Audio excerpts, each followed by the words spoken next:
Source of nutrition for the living beings, एक जो nutrition need है, न्यूट्रिशन का एक बहुत अच्छा सोर्स है फोटोसिंथेसिस, ठीक है, लिविंग बींग्स लिए, जो भी जीवित प्राणी है।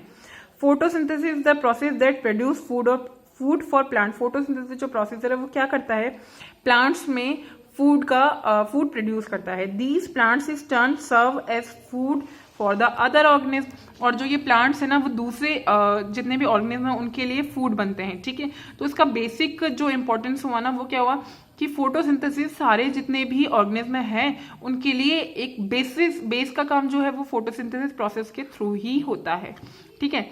Like animals and human being, क्योंकि प्लांट्स को ह्यूमन बींग भी यूज करते हैं और एनिमल्स भी। In fact in a food chain plants are the only producer and all the other organism are consumers. और अगर फूड चेन में अगर हम देखें बेसिकली तो जो प्लांट्स है ना वो ही मेन रोल प्ले करते हैं, किसका, फूड का, क्योंकि प्लांट्स पे ही डिपेंडेंट है बाकी जितने भी ऑर्गेनिज्म है, भले उनकी बात हम एनिमल्स की बात करें या ह्यूमन बींग्स की बात करें, ठीक है।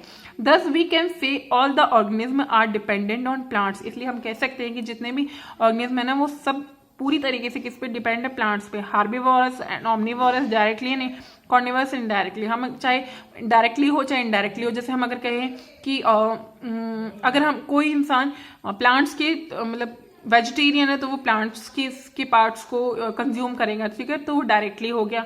और कोई नॉन वेजिटेरियन है तो वो प्लांट्स पहले वो खाएंगे एनिमल्स, और एनिमल्स को फिर वो कंज्यूम करेगा, तो वो भी इनडायरेक्टली हो गया। तो आप समझ सकते हैं कि डायरेक्टली हो या इनडायरेक्टली हो, जो भी ऑर्गेनिज्म है इस लिविंग, ठीक है, वो डिपेंड करता है प्लांट्स पे to fulfil their need of food, और उनकी जो फूड की नीड है उसके लिए बहुत पूरी तरह से dependent and plants are dependent on the process of photosynthesis for the preparation of food. और प्लांट्स जो है वो फोटोसिंथेसिस पे डिपेंड करते हैं, ठीक है, अपने फूड की नीड को कंप्लीट करने के लिए, अपने फूड प्रिपरेशन के लिए, ठीक है।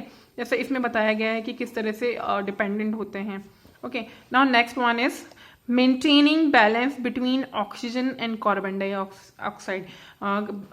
ऑक्सीजन में और कार्बन डाइऑक्साइड में मेंटेन करना, एक बैलेंस बनाना कितना जरूरी है। Human beings and animals can not survive without respiration. कोई भी इंसान बिना सांस लिए जिंदा नहीं रह सकता, भले वो ह्यूमन बींग हो या एनिमल्स हो, ठीक है। In the process of respiration oxygen in inhaled by them and carbon dioxide release. जैसा कि हम सभी जानते हैं, आप सभी जानते हैं कि एनिमल हो या ह्यूमन बींग्स हो, अगर हम जो इनहेल करते हैं वो ऑक्सीजन होता है, मतलब अंदर जो खींचते हैं, श्वास जो लेते हैं वो क्या होती है, ऑक्सीजन होती है, और एक्सेल जो करते हैं वो कार्बन डाइऑक्साइड होती है, ठीक है। रिलीज जो करते हैं मतलब जो सांस छोड़ते हैं वो कार्बन डाइऑक्साइड होता है, और जो लेते हैं वो ऑक्सीजन होता है, ठीक है। So all the organism need oxygen to breath, इसलिए हर इंसान को सांस लेने के लिए, जीने के लिए किसकी जरूरत है, ऑक्सीजन की जरूरत है। Where does this oxygen come from, तो क्या आपको पता है ये ऑक्सीजन कहाँ से आती है? वैसे तो हमने अभी पढ़ा है कि ये कहाँ से आती है, फिर भी हम एक बार फिर से इस बारे में बात करते हैं। This oxygen is released in the atmosphere in the process of photosynthesis. जो एटमोसफियर में हमारे ऑक्सीजन होती है वो किसके थ्रू आती है? अभी जो फोटोसिंथेसिस की बात करी हमने, ये जो प्रोसीजर होता है उसके दौरान जो प्लांट होता है वो उसको रिलीज करता है और उसको हम फिर इनहेल करते हैं, ठीक है। और यहाँ पे ये समझ में आ रहा होगा आपको कि ये कार्बन डाइऑक्साइड ले रहे हैं, ऑक्सीजन छोड़ रहे हैं, और इसको कौन लेता है, ये ह्यूमन एनिमल्स और ह्यूमन बींग। फिर ह्यूमन बींग क्या छोड़ता है, कार्बन डाइऑक्साइड, इसको ये लेते हैं और इसको फिर ये ऑक्सीजन छोड़ते हैं, फिर ये वाला जो साइकिल है वो चलता रहता है। Moreover, the carbon dioxide we exhale in the atmosphere is a greenhouse gas and is responsible for environmental pollution। और हम ये भी कह सकते हैं कि जो कार्बन डाइऑक्साइड होती है, जो हम एक्सेल करते हैं, मतलब जो हम छोड़ते हैं, जो हम रिलीज करते हैं, वो एटमॉस्फेयर में जो होती है वो ग्रीन हाउस गैस की रिस्पॉन्सिबल होती है और एनवायरमेंटल पॉल्यूशन की रिस्पॉन्सिबल होती है, ठीक है। कार्बन डाइऑक्साइड से क्या होता है, पॉल्यूशन जो होता है वो बढ़ता है। But plants use this carbon dioxide to perform photosynthesis and thus help to maintain its amount in the atmosphere। लेकिन जो प्लांट्स होते हैं इसमें बहुत लीड जो रोल होता है वो प्ले करते हैं। प्लांट्स क्या करते हैं, कार्बन डाइऑक्साइड को इनहेल कर लेते हैं फोटोसिंथेसिस की जो प्रोसीजर होती है उसके दौरान, और एक मेंटेन बैलेंस बना रहता है, ठीक है, एटमॉस्फेयर में ऑक्सीजन का और कार्बन डाइऑक्साइड का, ठीक है। Synthesis of plant food other than carbohydrates. We need carbohydrate, हमको कार्बोहाइड्रेट्स की नीड होती है, यू नो वेरी वेल, जैसे प्रोटीन की, फैट्स की and other minerals for proper functioning of our body, क्योंकि हमारी बॉडी को प्रॉपर चलाने के लिए, एक बैलेंस और एक हेल्दी बॉडी रखने के लिए हमें इन सब चीज़ों की जरूरत है। प्रोटीन्स की भी होती है, फैट्स की भी होती है, मिनरल्स की, वाइटामिन्स की, सबकी, ठीक है। इन द सिमिलर मैनर, उसी तरीके से plants also need all these nutrition for their proper growth and life process. उसी तरह से जो होता है प्लांट्स को भी बहुत ज़रूरत होती है अपने आप को ग्रोथ करवाने के लिए, अपने आप को बढ़ाने के लिए, ठीक है, सारे न्यूट्रिशंस की। हालांकि हम ये कह सकते हैं कि जो ह्यूमन बींग्स हैं उनकी न्यूट्रिशन नीड्स अलग हो सकती हैं और प्लांट्स की न्यूट्रिशन नीड अलग अलग हो सकती है, लेकिन दोनों को उतनी ही ज़रूरत पड़ती है।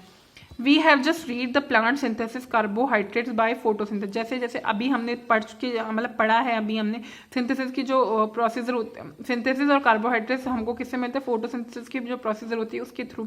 But what about the other nutrition, लेकिन बाकी न्यूट्रिशन के बारे में क्या? These nutrition like proteins and fats are not synthesized from carbohydrates only, और जो न्यूट्रिशन होते हैं, प्रोटीन्स और ये फैट्स, ये सिंथेसाइज नहीं होते हैं, कार्बोहाइड्रेट्स होते हैं सिर्फ। For this plants need nitrogen, इसलिए प्लांट्स को किसकी जरूरत होती है? नाइट्रोजन की, ठीक है। Though our atmosphere has abundance of nitrogen, plants can not absorb it directly from the air. हम ये कह सकते हैं कार्बन डाइऑक्साइड जो हमारे एटमोसफेयर में, तो उसको तो जो प्लांट्स होते हैं वो डायरेक्टली ऑब्जॉर्ब कर लेते हैं, ठीक है, लेकिन जो नाइट्रोजन की भी उनको जरूरत होती है, लेकिन नाइट्रोजन को वो डायरेक्टली ऑब्जॉर्ब नहीं कर पाते हैं। This nitrogen gets absorb by plants in the following way, जो नाइट्रोजन होता है वो इन तरीकों से, जो हम आगे पढ़ने वाले हैं उन तरीकों के थ्रू जो प्लांट्स होते हैं वो अब्जॉर्ब करते हैं, ठीक है।